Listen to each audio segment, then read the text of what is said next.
कभी कभी कानून की दुनिया में एक छोटी सी चूक, एक मामूली सी गलती पूरे केस का रुख बदल सकती है। आज हम भारत के नए क्रिमिनल लॉ यानी बीएनएसएस के अंदर छिपे एक ऐसे ही नियम को समझने जा रहे हैं। ये एक ऐसा नियम है जहां एक गलती की कोई गुंजाइश नहीं है, क्योंकि वो एक गलती पूरे मामले को खत्म कर सकती है। अच्छा, इससे पहले कि हम उस नियम की बारीकियों में जाएं, ये समझना जरूरी है कि इसके नतीजे कितने गंभीर हो सकते हैं। सोचिए, एक कानूनी कार्रवाई में एक ऐसी गलती हो जाए जिसे सुधारा ही नहीं जा सकता। एक ऐसी भूल जो पूरे केस को वहीं का वहीं रोक दे, आगे बढ़ने से पहले ही।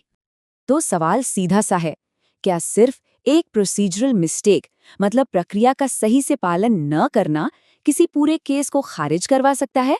क्या ये मुमकिन है? और जब बात भारतीय नागरिक सुरक्षा संहिता की धारा 130 की आती है, तो इसका जवाब बिल्कुल साफ है, हाँ, एक अकेली प्रक्रियात्मक गलती पूरी की पूरी कार्यवाही को अमान्य करने के लिए काफी है। ये वाकई में एक बहुत बड़ी बात है। इस पूरी चर्चा में एक शब्द बार बार आएगा और वो है विशिएट। इसका मतलब है किसी चीज की कानूनी वैधता को पूरी तरह से खत्म कर देना, उसे शून्य बना देना। इसे ऐसे समझिए, मान लीजिए एक बहुत बड़ा सर्जन है जिसके पास दुनिया के सबसे बेहतरीन औजार हैं, लेकिन अगर वो औजार स्टेरिलाइज्ड नहीं है तो पूरी सर्जरी ही बेकार और खतरनाक हो जाती है, राइट? कानून में भी सही प्रक्रिया का पालन न करना पूरी कार्रवाई को ठीक इसी तरह विशिएट कर देता है। तो अब जब हमें ये पता है कि दांव पर क्या लगा है, चलिए एक कदम पीछे चलते हैं और ये समझते हैं कि ये कानूनी आदेश आखिर हैं क्या और इन्हें जारी ही क्यों किया जाता है। देखिए, ये आदेश आते हैं भारतीय नागरिक सुरक्षा संहिता के चैप्टर 9 से, और इनका मकसद सजा देना नहीं है, बिल्कुल नहीं। इसीलिए इन्हें पनिटिव नहीं बल्कि प्रिवेंटिव कहते हैं। मतलब इनका काम है अपराध होने से पहले ही उसे रोकना।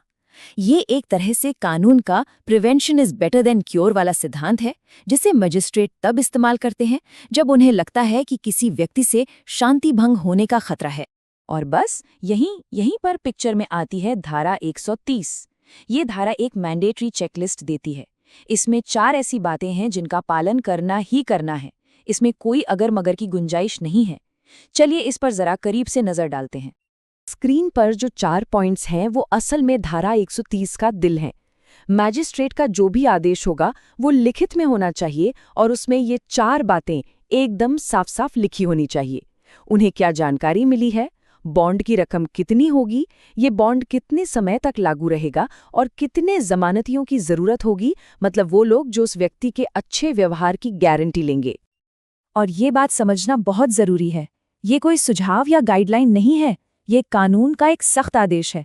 अगर इन 4 में से एक भी चीज गायब हुई तो समझ लीजिए कि प्रक्रिया में एक ऐसी कमी आ गई है जो पूरे मामले के लिए जानलेवा साबित होगी। अब सवाल ये उठता है कि अगर कोई मैजिस्ट्रेट इन 4 बातों में से कोई एक भूल जाए तो क्या होगा? क्या इसे एक छोटी मोटी भूल मानकर चला जा सकता है, या ये इतनी बड़ी गलती है कि पूरा केस ही खत्म हो जाएगा? इस सवाल का जवाब हमें एक बहुत ही अहम अदालती मामले से मिलता है। इस केस को समझने से पहले कानून की 2 बातों में फर्क समझना होगा। एक होती है मामूली अनियमितता, मतलब एक छोटी मोटी चूक जिसे बाद में ठीक किया जा सकता है, और दूसरा होता है अनिवार्य प्रावधान, जिसका पालन करना हर हाल में जरूरी है और जिसे नजरअंदाज करना मतलब पूरे मामले को खत्म करना। तो देखते हैं कि अदालत ने धारा 130 को किस कैटेगरी में रखा। मामला है महादेव स्वामी बनाम कर्नाटका राज्य का। कोर्ट के सामने सवाल बिल्कुल साफ था, क्या इस प्रक्रिया का पालन न करना एक मामूली सी गलती मानी जा सकती है? और कोर्ट का फैसला भी उतना ही साफ था, नहीं।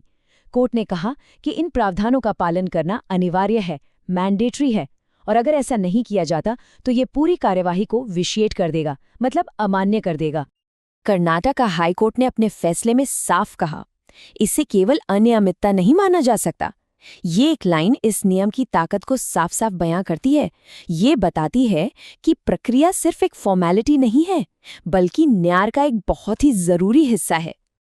तो ये सब हमें एक बड़े सवाल पर लेकर आता है, आखिर कानून प्रक्रिया पर, प्रोसीजर पर इतना जोर क्यों देता है? ये बात सिर्फ एक नियम की नहीं है, बल्कि ये हमारी पूरी कानूनी व्यवस्था के मूल सिद्धांतों से जुड़ी हुई है। और इसका जवाब बहुत सरल है। कानून में कोई काम कैसे किया जाता है, ये अक्सर उतना ही जरूरी होता है जितना कि क्या किया जा रहा है। यह सख्त प्रोसीजरल नियम इसलिए बनाए गए हैं ताकि किसी भी तरह की मनमानी को रोका जा सके और ये पक्का किया जा सके कि हर कदम निष्पक्ष और पारदर्शी तरीके से उठाया जाए।